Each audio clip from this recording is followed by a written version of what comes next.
Hello everyone, welcome back to my YouTube channel. मेरा नाम रेशु है और मैं स्टार्ट करने जा रही हूँ आज की ब्लॉगिंग। तो आज था मेरा प्रैक्टिकल एग्जाम और आज प्रैक्टिकल में कुछ ऐसा हुआ था कि मेरे होश ही उड़ गए थे 2 मिनट के लिए। रुको रुको बताती हूँ। तो सबसे पहले हम रेडी होकर निकल जाते हैं स्टेशन जाने के लिए। आज मेरा भाई घर पे था, इसलिए आज मेरे भाई ने मुझे ड्रॉप किया स्टेशन पे। तो मैं एकदम टाइम से घर से निकलती हूँ स्टेशन जाने के लिए। स्टेशन पहुंचने के बाद मैं लोकल में बैठ जाती हूँ और लोकल भी एकदम टाइम पे निकलती है। बाहर काफी धूप है और मैं स्टेशन से कॉलेज तक चल के आई हूँ, जिस वजह से मैं एकदम लाल परी बन चुकी हूँ। जब तक मैडम क्वेश्चन पेपर और आंसर शीट लाती है तब तक मैं ठंडी हो जाती हूँ। तो मैं अपने बैग से बॉटल निकाल लेती हूँ पानी पीने के लिए। पानी पीने के बाद मैं ले लेती हूँ अपना क्वेश्चन पेपर कंप्लीट करने के लिए।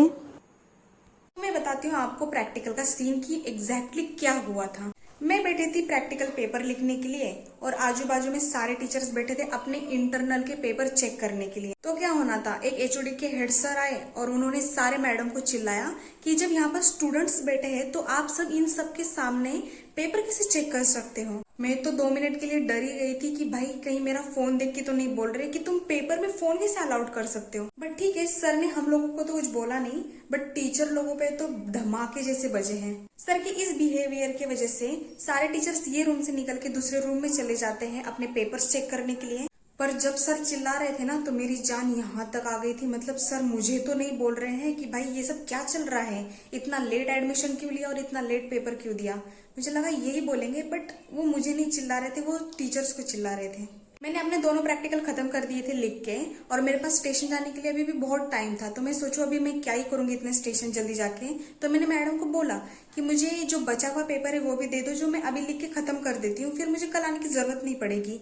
बट मैडम ने बोला कि नहीं, तुझे कल आना ही पड़ेगा क्योंकि मुझे अभी सुपरविजन को जाना है। तुझे पेपर दे भी दिया तो तुझे यहाँ पर देखने के लिए कोई नहीं है। तो बस फिर क्या, मैंने दोनों पेपर कंप्लीट किए और फिर कॉलेज से निकल आई स्टेशन जाने के लिए। बहुत टाइम है इसलिए मैं पैदल स्टेशन जा रही हूँ। स्टेशन तक पहुंचने तक मेरी चप्पल ने मुझे बहुत परेशान किया। मतलब उसका एक लोहा निकला हुआ था जिसने मेरा पैर दुखा दिया चलते चलते। मैं स्टेशन काफी जल्दी आ गई हूँ, जिस वजह से स्टेशन पे कोई भी एक काला कुत्ता तक नहीं है। यहाँ पर नजारा देखते देखते और फोन देखते देखते मैंने अपना टाइम पास कर लिया।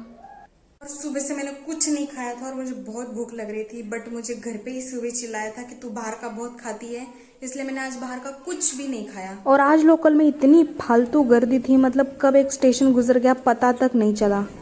फाइनली 4 स्टेशन के बाद मुझे एक सीट मिल गई बैठने के लिए। फाइनली मैं लोनावाला पहुंच गई, बट मेरा भाई अब तक नहीं आया है, जिस वजह से मुझे पैदल जाना पड़ा। और मेरे साथ है गौरव। हम दोनों पैदल पैदल आधे रास्ते तक पहुंच चुके थे, तब तक मेरा भाई आगे लेने के लिए। फाइनली ये चप्पल ने मेरी ऐसी हालत कर दी थी कि मुझे चला नहीं जा रहा था। मैं भूखी रही और घर पे आने के बाद फिर मैंने पेट भर के खाना खाया। घर जाके फ्रेश होने के बाद मैं वापस आ जाती हूँ मार्केट में। एक्चुअली आज है मेरे बेस्टी का बर्थडे, इसलिए मैं आई हूँ मार्केट मेरे अनदर फ्रेंड को पिक करने के लिए। आज जिसका बर्थडे है मैंने उसे सुबह से मैसेज नहीं किया है, ना उसको मैंने कॉल किया है, ना मैंने उसकी स्टोरी डाली है, क्योंकि मुझे उसे सरप्राइज करना था कि उसे लगे कि मैं सब कुछ भूल चुकी हूँ, कि हाँ बाबा आज बर्थडे वगैरह कुछ नहीं है, मैं अपने इसमें ही बिजी हूँ। और उसको सच लगे कि हाँ मैं सच में भूल गई हूँ, बट उसे क्या पता था कि उसे मिलेगा एक सरप्राइज। मैं शाम को 6 बजे उसके घर पे जा रही हूँ, जिस टाइम पे उसने पूरी उम्मीद छोड़ दी है हमारे आने की। चलो ये भी आ गई है, अब हम निकलते हैं धन्नो के घर जाने के लिए। हम पहुंच चुके हैं धन्नो के घर पे, ओफो मतलब उसकी गली में। घर के अंदर आने से पहले ही हमारे इस ब्रोकली ने हमें बहुत गालियां दी है। अब टाइम है केक शेक कट करने का, तो हमने इसे बैठा दिया है और फोटो शोटो लिया और फिर केक कटिंग करवा दिया। इस दुनिया में सबका सब कुछ छूट सकता है, बट ये लड़की का कोरियन का सारंग कभी नहीं। शी। घर जाने के बाद मैं वापस चली जाती हूँ मार्केट पनीर लेने के लिए, क्योंकि आज मेरा मूड हुआ है पनीर खाने का। मेरे साथ आई है साक्षी शॉपिंग करने के लिए। मुझे तो बस पनीर लेना है, बट उसे बहुत कुछ सामान लेना था। जब तक वो अपना सामान ले रही है मैं बैठ जाती हूँ चावल के साथ खेलने, क्योंकि चावल बड़ा ही अच्छा लग रहा था। मेरा तो हो गया, बस इस गधी की बच्ची का अभी भी सामान लेना बाकी है, इसलिए हम दूसरे स्टोर जाते हैं दूसरा सामान लेने के लिए। फाइनली आज के घूमने घुमाने का कार्यक्रम होता है खत्म और मैं आ जाती हूँ अपने घर पे। पनीर की सब्जी बना के खाने के बाद मैं अब बैठी हूँ एकदम आराम से।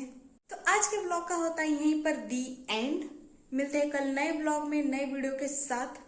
अगर आपने मेरे चैनल को अभी तक सब्सक्राइब नहीं किया तो अभी के अभी मेरे चैनल को सब्सक्राइब करिए और बेल आइकन को दबाना बिल्कुल ना भूलिए, जिससे मेरे नए नए वीडियो की नोटिफिकेशन आप तक पहुंचती रहे। Thank you.